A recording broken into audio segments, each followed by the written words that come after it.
Welcome everybody. What we're going to do in this lesson is we're going to make some metric conversions, and this metric conversion table right here is going to help us to do that.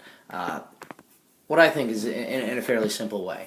What you notice in the middle is you have our basic units of measure. You have the meter, the liter, and the gram. The meter to measure the length of things, liter when we're measuring the amounts of liquids, and then grams in terms of weighing things. And associated with each one of those basic units of measure, you have the kilo, hecta, deca, deci, centa, and milli.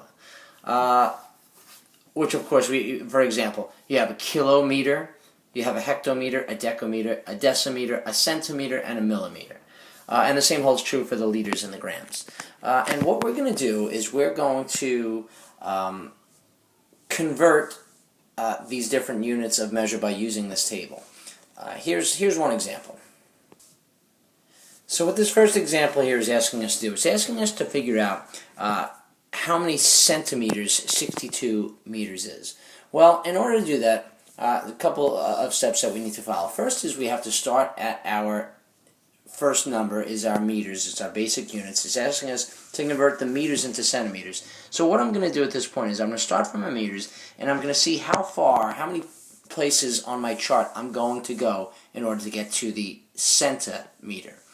So if I started here, I would go 2 places in order to get to that centimeter. So once I realize that I have to go forward 2 places in order to get to that centimeter, what I do is I go to my number right here, the 62, I find out where that decimal point is. In a whole number, the decimal point is always right after that ones place, located right there.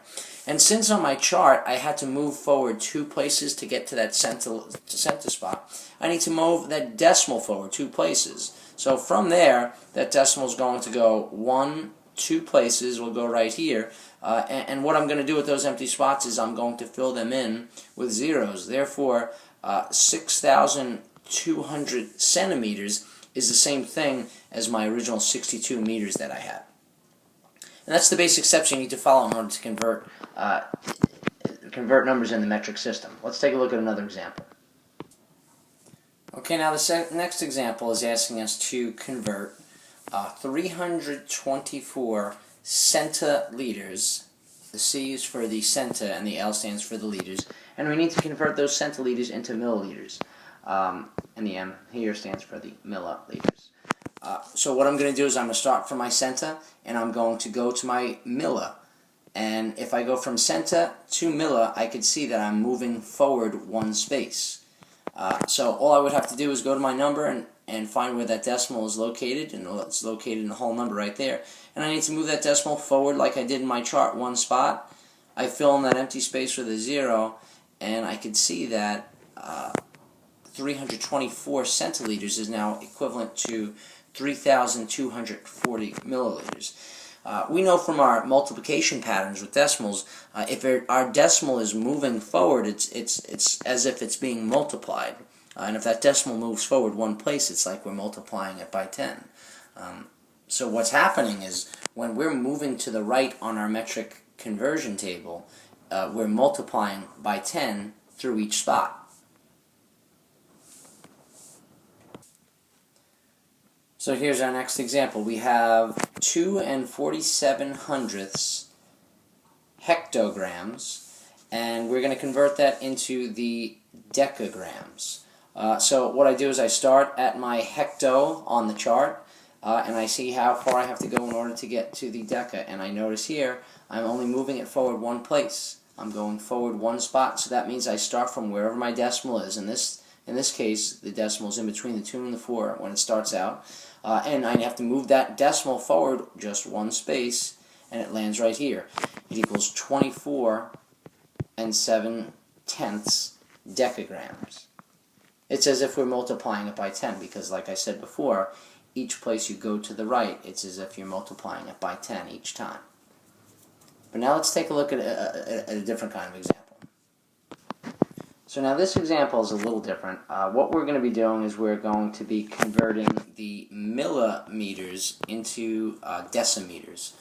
So what I'm doing is I'm finding on the chart where millimeter starts. Here's where the milli is located, and I have to go back to the deca. So what I'm doing is I'm going back 2 spaces to get to that deci. I'm now moving in a different direction. Okay, I'm moving backwards 2 spaces. So what I need to do is I need to find where my decimal is located in the number here. And we know it's located after that ones place. It's hiding on us, but we know it's located after that ones place.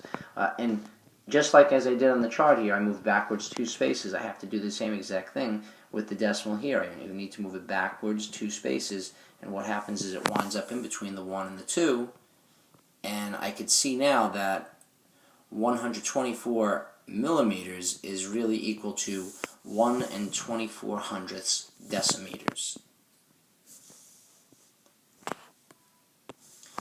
In terms of decimal patterns with multiplying, like I said before, when decimals move forward, it's as if it's being multiplied by 10 or 100, 1000, depending on how many places it's moving forward. But we also know that if that decimal is moving backwards, it's being divided. So if we are now moving to the left and we're going backwards 2 spaces, it's as if we were taking this 124 and dividing it by 100. Okay, so here's one final example. What we're doing is we're going to convert 2,473 decigrams to hectograms. We want to figure out how many hectograms it is. So we follow the same pattern. We start from the deci, which we locate is right here, and we're going to find and go to unit by unit until we get to the hecto. From here, from the chart, I could see I would have to go backwards 1, 2, 3 spaces until I land here. Following my same steps, I locate where the decimal is. Here it's hiding on us, but I know it's located after that ones place. And since I moved backwards 3 spots on the chart, that means I would move that decimal backwards 3 spots. 1, 2, 3. It's located where that comma is located.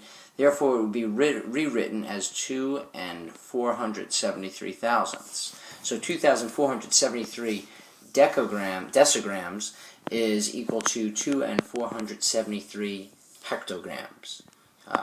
And again, since it's going backwards 3 spaces, it's as if we're taking this number that was here and dividing it by 1,000.